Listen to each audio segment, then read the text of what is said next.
வீடியோக்குள்ள போகிறதுக்கு ஒரு முக்கியமான விஷயம் ஷேர் பண்ணணும்னு நினைக்கிறேன்.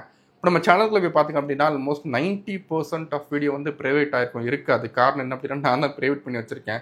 செபி நம்மள நெருங்கிட்டாங்க. ஆல்மோஸ்ட் செபி ரொம்ப ஸ்ட்ரிக்ட் ஆகிட்டாங்க. இந்த கேபிட்டல் மார்க்கெட்டில ஒரு சின்ன எக்ஸ்ட்ரா ஏதாவது சொன்னா கூட இஷ்யூ அனுப்புறாங்க. லாஸ்ட் 3 மந்த்ஸ் சார்ட் கூட காமிக்கக்கூடாது அப்படிங்கிற மாதிரி ரூல் போட்டிருக்காங்க. ஸோ ரொம்ப ஸ்ட்ரிக்ட் ஆகிட்டாங்க. இப்போ நம்ம ஸ்டாக் பேர் ரெக்கமெண்ட் பண்ணுற மாதிரி ஏதாவது ஸ்டாக் பேர் சொன்னால் கூட ஸ்ட்ரிக்ட் ஆக்ஷன் எடுக்கிறாங்க. ஸோ ஆல்மோஸ்ட் நான் எல்லா வீடியோஸும் பிரைவேட் பண்ணிட்டேன். அது மட்டும் இல்லை, இப்போ நம்ம சேனல் ஷேடோ பேன் ஆயிருக்கு. இப்போ பார்த்தீங்கன்னா ரீச் ரொம்ப கம்மியாக இருந்துகிட்டு இருக்கும். நிறைய பேருக்கு நோட்டிஃபிகேஷனே போக மாட்டேங்குது. அது காரணமும் இந்த மாதிரி ரெஸ்ட்ரிக்ஷன்ஸ் தான். பட் அது ஒரு இஷ்யூவே கிடையாது. அதுக்கு நான் எப்போதுமே ட்ரிவனாக இருந்ததே கிடையாது. நான் ஏன் உங்கள்கிட்ட சொல்கிறேன் அப்படின்னா, நான் ஒரு பேக்கப் காண்டி இன்னொரு சேனல் கிரியேட் பண்ணியிருக்கேன். அது லிங்க் பார்த்தீங்கன்னா டிஸ்கிரிப்ஷனில் இருக்கும். இந்த சேனல் என்னென்ன அப்லோட் பண்ணுறேன்னா எல்லாமே நான் அதுலேயும் அப்லோட் பண்ணுவேன். ஜஸ்ட் இன் கேஸ் தான் இந்த சேனலும் கொஞ்சம் எக்ஸிஸ்ட் ஆகியிருக்கட்டும். ஸோ ஜஸ்ட் இன் கேஸ் அந்த சேனல் சப்ஸ்கிரைப் பண்ணி வச்சுக்கோங்க. லிங்க் டிஸ்கிரிப்ஷனில் இருந்துகிட்டு இருக்கும். இது நான் உங்களுக்கு சொல்லணும்னு நினச்சேன். இப்போ வீடியோக்குள்ள போங்க. எல்லாருக்கும் ஒரு பெரிய கை. ஒரு 2 நாளைக்கு முன்னாடி வேதாந்தா அப்படிங்கிற கம்பெனி கிட்டத்தட்ட ₹16 டிவிடெண்ட் கொடுக்குறோம் அப்படின்னு அனௌன்ஸ் பண்ணாங்க. அவங்க அனௌன்ஸ் பண்ணதுக்கப்புறம் நேற்று ஸ்டாக் ஓப்பன் ஆகுது. ஸ்டாக் மார்க்கெட்டில் ₹16 கீழே விழுந்த டிஸ்கவுண்ட் ஆகி தான் ஓப்பனே ஆச்சு. அதுக்கப்புறமா இன்னும் கொஞ்சம் கீழே விழுந்துச்சு. பட் அது மற்ற ஃபேக்டர்ஸ்னால. பட் ஓப்பன் ஆகும்போது ₹16 நெகட்டிவ் ஓப்பன் ஆனது அப்படிங்கிறது இந்த டிவிடெண்ட்னால தான். ₹16 டிவிடெண்ட்னால தான். இது வேதாந்தா அப்படிங்கிற ஒரு ஸ்டாக் மட்டும் கிடையாது. எந்த ஸ்டாக்காக இருந்தாலுமே அந்த ஸ்டாக் எவ்வளோ டிவிடெண்ட் கொடுக்குறேன்னு அனௌன்ஸ் பண்ணுறாங்களோ அந்த டிவிடெண்ட் கொடுக்குற அமௌண்ட்டை சப்ட்ராக்ட் பண்ணிட்டு தான் அடுத்த நாள் ஓப்பனே ஆகும். Wait, what? அப்போ டிவிடெண்ட் அப்படிங்கிறது உண்மை கிடையாதா? அது கிஃப்ட் கிடையாதா? ஃப்ரீ மணி கிடையாதா? நம்ம வச்சிருக்க ஷேர்ல இருந்து பிரைஸை தூக்கி நம்மகிட்டே திரும்ப கொடுக்குறாங்க அப்படின்னு கேட்டிங்கன்னா, லிட்ரலி இதுக்கு எஸ் அப்படிங்கிறது தான் டைரக்ட் ஆன்சர். பார்க்கறது லைட்டாக ஸ்கேம் மாதிரி தெரியும். பட் அது ஸ்கேம் கிடையாது. பட் ஒரு சின்ன அக்கௌண்டிங் ட்ரிக். வெறும் அக்கௌண்டிங் ட்ரிக் தான். ஒரு ரியல் மணி கிடையாது அப்படின்னா எதுக்காக ஒரு கம்பெனி டிவிடெண்ட் கொடுக்கணும்? இந்த டிவிடெண்ட் ஏன் மக்கள் ரொம்ப சந்தோஷமா ஏற்றுக்கிறாங்க?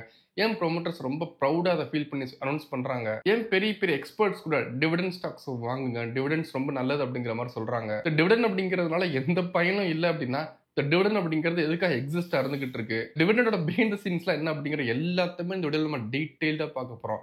ஸோ டிவிடெண்ட் அப்படின்னா என்ன அப்படிங்கிறதுல ஆரம்பிச்சு இல்லை டிவிடெண்ட் பற்றி அவ்வளோவா தெரியலன்னு நினச்சிங்கன்னா இந்த வீடியோ உங்களுக்கு ஒரு ஐ ஓப்பனிங்காக இருக்கும். ஸோ மிஸ் பண்ணாமல் கடைசி வரைக்கும் பாருங்கள். ரொம்ப வேல்யூபிளான வீடியோ அது. அந்த மாதிரி வீடியோஸ் தமிழ் நீங்கள் நிறைய பேர் ரீச் ஆகணும்னு நினச்சிங்கன்னா மறக்காம லைக் பண்ணிட்டு பாருங்கள். அப்போ தான் யூடியூப் புஷ் பண்ணும். நீங்கள் இந்த மாதிரியோட ஃபர்தர் வீடியோஸ் மிஸ் பண்ணாமல் பார்க்கறதுக்கு சப்ஸ்கிரைப் பண்ணி வச்சுக்கோங்க. வாங்க வீடியோக்குள்ள போகலாம்.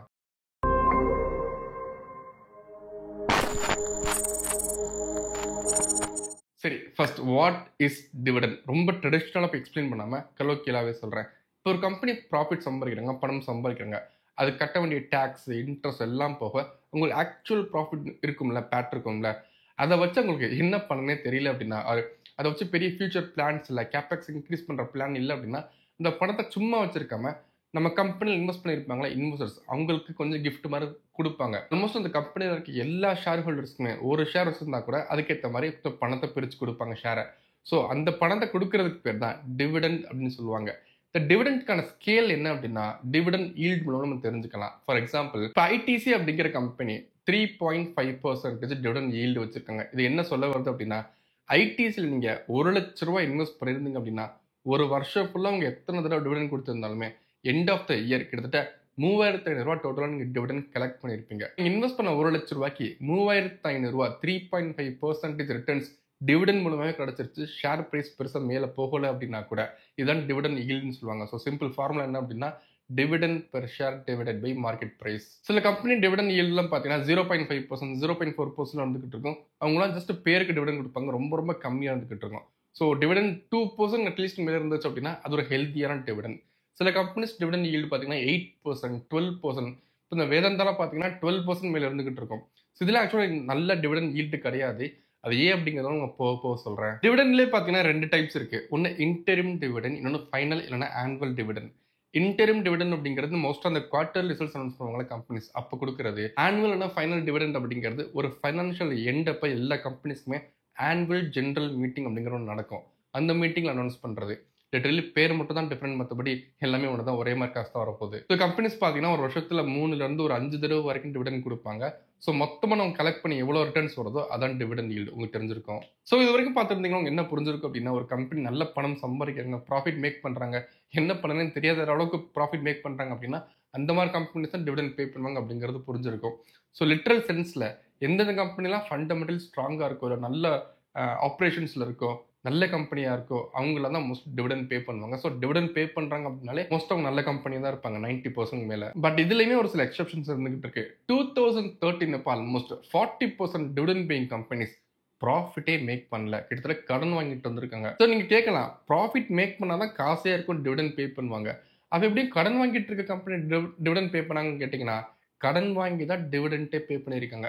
இதுக்கு காரணம் என்ன அப்படின்னா, most of the blue chip companies இல்ல அசோசியேட் கம்பெனிஸ்லாம் கண்டினியூஸா ஒவ்வொரு வருஷமும் விடாம டிவிடெண்ட் பே பண்ணிருவாங்க. எந்த மார்க்கெட் சைக்கிளா இருந்தாலுமே. ஸோ இந்த ஸ்ட்ரீக்கை பிரேக் பண்ணிடக்கூடாது, இந்த லெகசியை பிரேக் பண்ணிடக்கூடாது, இல்ல மக்கள் மனசுல இத்தனை வருஷம் டிவிடெண்ட் கொடுத்துட்டு இருந்தாங்க, திடீர்னு நிப்பாட்டிட்டாங்க அப்படின்னா நெகட்டிவான இம்பாக்ட் கிரியேட் பண்ணிடக்கூடாது அப்படிங்கிறதுக்காக கடன் வாங்கியாவது டிவிடெண்ட் கொடுத்துருவாங்க.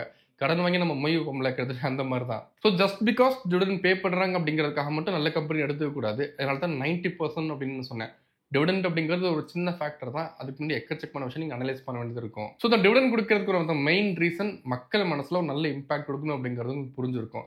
பட் இது மட்டும் தான் ரீசனான்னு கேட்டீங்கன்னா இல்ல. இப்போ நம்ம திரும்ப இந்த வேதாந்தா ஷேர் பத்தி முதல்ல சொன்னேன்ல, அதுக்கு நம்ம வருவோம். இப்போ இந்த வேதாந்தா ஷேர் படி நமக்கு எவ்வளவு டிவிடெண்ட் கொடுக்குறாங்களோ, ரியல் மணி நமக்கு கிரெடிட் ஆகுதோ, அந்த பணத்தை நம்ம வச்சிருக்க ஷேர்ல டிடெக்ட் பண்ணிடுவாங்க, ரெடியூஸ் பண்ணிடுவாங்க அப்படின்னா இந்த டிவிடெண்ட்ல எந்த அர்த்தமுமே இல்லையே. நம்மகிட்ட இருந்த பணத்தை வாங்கி நம்மகிட்டயே டிவிடெண்டா கொடுக்குறாங்க, நம்மளும் ஹாப்பியா ஃபீல் பண்றோம் தோணுதுல. அப்புறம் ஏன் டிவிடெண்ட் ஒன்று அப்படிங்கிறது எக்ஸிஸ்ட் ஆயிட்டு இருக்கு அப்படின்னா, ஒன்னு ப்ரோமோட்டர்ஸ் லிக்விடிட்டி. இந்த ப்ரோமோட்டர்ஸ்ல இருக்காங்களா, அவங்க தான் கம்பெனி ஓனர்ஸ்.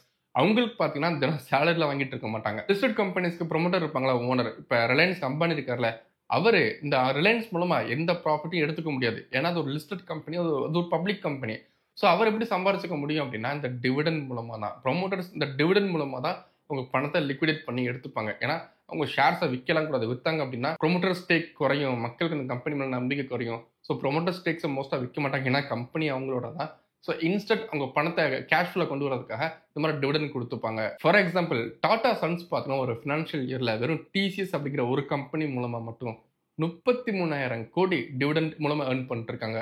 அவங்க ஸ்டேக்ஸை விற்கல, ப்ராஃபிட் எடுக்கல, வெறும் டிவிடெண்ட் மூலமா 33,000 கோடி. ரெண்டாவது ரீசன் என்ன அப்படின்னா நேம் சேக். நம்ம டிவிடெண்ட் பே பண்றோம் அப்படின்னாலே நம்ம நல்ல கம்பெனியா தான் இருப்போம்.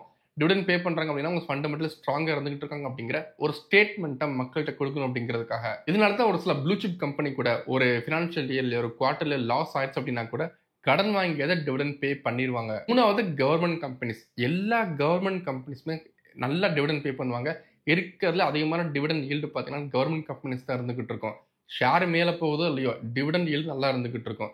இது காரணம் என்ன அப்படின்னா கவர்மெண்ட்டுக்கு இந்த டிவிடெண்ட் மூலமா ஒரு அமேசிங்கான கேஷ் ஃப்ளோ எல்லாம் வந்துகிட்டு இருக்கு. கவர்மெண்ட் ட்ரெஷர்ல எவ்வளவு பணம் வருது தெரியுமா டிவிடெண்ட் ஈல்டு மூலமா ஒரு ஃபினான்ஷியல் இயர்ல? Almost 85,000 crores. இன் கம்பேரிசன் நம்ம கவர்மெண்டோட பட்ஜெட்டே பார்த்தீங்க அப்படின்னா கிட்டத்தட்ட 20 லட்சம் கோடி தான் இருந்துச்சு.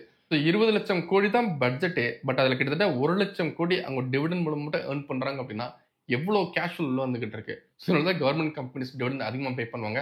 ஷேர் பிரைஸ்லாம் பெருசாக கண்டுக்க மாட்டாங்கன்னா இந்த ஷேர் அவங்க விற்க போகிறதே கிடையாது. நாலாவது ஐடிசி மாதிரி மெச்சூர்டு கம்பெனிஸ். இந்த மெச்சூர்டு கம்பெனிஸ்லாம் பார்த்தீங்க அப்படின்னா ஒரு ஹையஸ்ட் பாயிண்ட் ரீச் பண்ணியிருப்பாங்க. அங்கேருந்து பெரிய எக்ஸ்பான்ஷன் எதுவுமே இருக்காது. பெரிய பணம் இன்வெஸ்ட் பண்ணாலுமே அதுக்கேற்ற ரிட்டர்ன் வர அளவுக்குலாம் பெருசாக க்ரோத் இருக்காது. ஸோ இந்த மாதிரி கம்பெனிஸ்ல என்ன பண்ணுவாங்க அப்படின்னா ஷேர் பிரைஸ் மேலே போவதோ இல்லையோ பெரிய மல்டி பேக்கராக மாற போகிறது கிடையாது. ஸோ நம்ம டிவிடெண்ட் மூலமாக பணத்தை மக்கள்கிட்ட கொடுப்போம், அது மூலமாக இன்வெஸ்டர்ஸ் அட்ராக்ட் பண்ணுவோம் அப்படின்னா டிவிடெண்ட்டை ப்ராப்பராக பே பண்ணிட்டு இருப்பாங்க. ஃபார் எக்ஸாம்பிள் ஐடிசி சொல்லலாம். ஐடிசி உங்களுக்கே தெரியும், பல வருஷமா டெக்கேட் கணக்கா 200 ரூபா அப்படிங்கிற அந்த ப்ரைஸ்லேயே சுற்றிட்டு இருந்தது மீமாவே மாறிடுச்சு. ஸோ அந்த ஷேர் ஸ்டில் ஏன் மக்கள் வால்யூம் அதிகமாக இருந்துட்டு இருந்தது அப்படின்னா இந்த டிவிடெண்ட் ஈல்ட் நல்லா கொடுத்ததுனால. Fifth one, no big future plans இல்லைன்னா அசர்ட் லைட் கம்பெனிஸ். இப்போ இந்த ஐடி கம்பெனிஸ் இருக்குல்ல, இல்லை இந்த எஃப்எம்சிஜி கம்பெனிஸ்லாம் இருக்குல்ல, அதெல்லாம் பார்த்தீங்கன்னா மோஸ்ட்டாக அசர்ட் லைட்டாக தான் இருந்துகிட்டு இருக்கும். உங்களுக்கு பெரிய கேபெக்ஸ் எக்ஸ்பெண்டிச்சரோ இல்லை பெரிய கடன் வாங்கி தான் கம்பெனி ரன் பண்ணுற மாதிரிலாம் இருக்காது. இப்போ நீங்கள் ஃபார் எக்ஸாம்பிள் இப்போ ரிலையன்ஸ் எடுத்துக்கோங்க, இல்லை டாடா பவர், டாடா மோட்டர்ஸ் மாதிரி கம்பெனி எடுத்துக்கோங்க, இல்லை கேபிட்டல் அதிகமாக தேவைப்படுற பவர் கம்பெனிஸ் எடுத்துக்கோங்க. இங்கெல்லாம் டிவிடெண்டே மோஸ்ட்டாக பே பண்ண மாட்டாங்க, இல்லை ரொம்ப ரொம்ப கம்மியாக எப்பயாவது பே பண்ணுவாங்க. இதுக்கு காரணம் என்ன அப்படின்னா இந்த மாதிரி கம்பெனிஸ்லாம் மோஸ்ட்டாக கடன் வாங்கி தான் அவங்க ஆப்ரேஷனே ரன் பண்ணுவாங்க.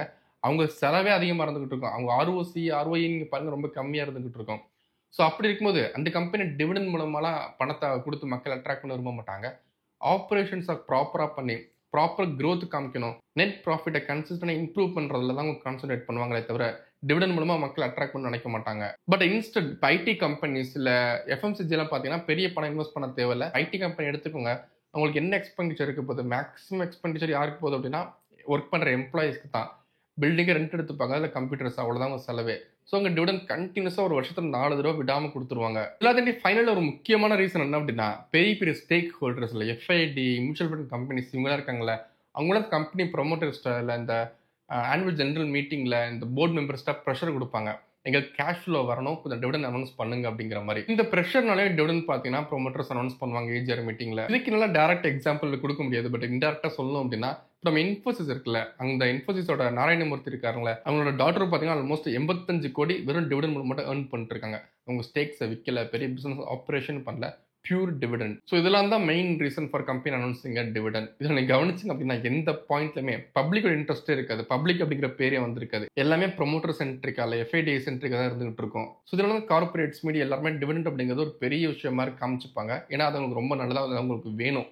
பட் அஸ் அ பப்ளிக் நம்ம அந்த டிவிடெண்ட் ஸ்டாக்ஸை வாங்கலாமே கேட்டிங்கன்னா, டிவிடெண்ட்காக மட்டும் ஒரு ஸ்டாக் நம்ம வாங்கவே கூடாது. பட் டிவிடெண்ட் நம்ம கொடுத்ததுக்கப்புறம் அந்த ஸ்டாக் டிஸ்கவுண்ட் இடத்துல லிஸ்ட் ஆகும்ல, அப்படியே ட்ரேட் ஆகவும் செய்யாது. ஒரு சில ஃபண்டமெண்டலி ஸ்ட்ராங்கான ஷேர்ஸ் இருக்குல்ல, அதெல்லாம் அந்த டிஸ்கவுண்டான ப்ரைஸை ஃபியூ வீக்ஸ்லேயே இல்லை ஃபியூ டேஸ்லேயே கூட சம்டைம்ஸ் மேட்சப் பண்ணி மேலே போயிடும். ஐடி கம்பெனிஸ்லாம் எடுத்துக்கோங்க, கன்சிஸ்டண்டாக டிவிடெண்ட் பே பண்ணிட்டு தான் இருக்காங்க. பட் ஸ்டில் அதுக்காக ஷேர் ப்ரைஸ் கீழே விழுந்துக்கிட்டேலாம் இல்லை. அந்த டிவிடெண்ட் கொடுத்தாலுமே அதையும் தாண்டி ஃபண்டமெண்டல்ஸ் அண்ட் ஃபியூச்சர் ஸ்ட்ராங்காக இருந்தனால கன்சிஸ்டண்டாக மேலே போயிட்டே இருந்துச்சு. ஸோ அந்த டிவிடெண்ட் பற்றின மித்து தான் உங்கள்கிட்ட நான் பஸ் பண்ணணும்னு நினச்சேன். டிவிடெண்ட் அப்படிங்கிறது மோசமும் கிடையாது, டிவிடெண்ட் அப்படிங்கிறது ஒரு அமேசிங்கான டூலும் கிடையாது. ரெண்டுக்கு நடுவில் இருக்க ஒரு கிரே ஏரியா தான். ஒன் திங் ஃபார் ஷூர் என்ன அப்படின்னா, டிவிடெண்ட் அப்படிங்கிறது ஃப்ரீ மணி கிடையவே கிடையாது. இந்த டிவிடெண்ட்லாம் இல்லாமல் ஒரு ஃபண்டமெண்டலி ஸ்ட்ராங்கான ஒரு 10 ஷேரை எப்படி நம்ம ஃபில்டர் பண்ணுறது, அதில் வெறும் 3 ரேஷியோஸ் வச்சு எப்படி நம்ம அனலைஸ் பண்ணுறது அப்படிங்கிறத பற்றிலாம் நான் 2 வீடியோ அப்லோட் பண்ணியிருக்கேன். மறக்காமல் செக் பண்ணி பாருங்கள். அண்ட் ஸ்டாக் மார்க்கெட்டில் நான் என்ன மாதிரி ஷேர்ஸ் வாங்குறேன், எப்படி அனலைஸ் பண்ணுறேன் அப்படிங்கிறதெல்லாம் ஸ்விங் கம்யூனிட்டியில் போஸ்ட் பண்ணிருக்கேன். இன்கேஸ் நீங்கள் வீடியோ ஃபஸ்ட் டைம் பார்க்குறீங்க அப்படின்னா, ஸ்விங் கம்யூனிட்டி அப்படிங்கிறது ஒரு க்ளோஸ்ட் கம்யூனிட்டி. நான் பண்ணுற ட்ரேட்ஸ் அண்ட் அனலைசிஸ் ட்ரான்ஸ்பரண்டாக போஸ்ட் பண்ணிருக்கேன். நீங்கள் இன்கேஸ் மார்க்கெட்டில் சீரியஸாக இருக்கிறீங்க அப்படின்னா மட்டும் swing comment link description first comment கொஞ்சம் செக் பண்ணி பாருங்க. கண்டிப்பாக ரொம்ப ஹெல்ப்ஃபுல்லாக இருக்கும். So that's it for the video. வீடியோவில் டிவிடெண்ட் அப்படின்னா என்ன டைப்ஸ் இருக்குது, எப்படி ஒர்க் ஆகுது அப்படிங்கிற எல்லாமே தெளிவாக புரிஞ்சிருக்குன்னு நினைக்கிறேன். உங்களுக்கு அந்த HTML புரிஞ்சிருக்குன்னு நினைக்கிறேன். இன்னொரு முக்கியமான வீடியோ வந்து பார்க்குறேன். தன் பாய்.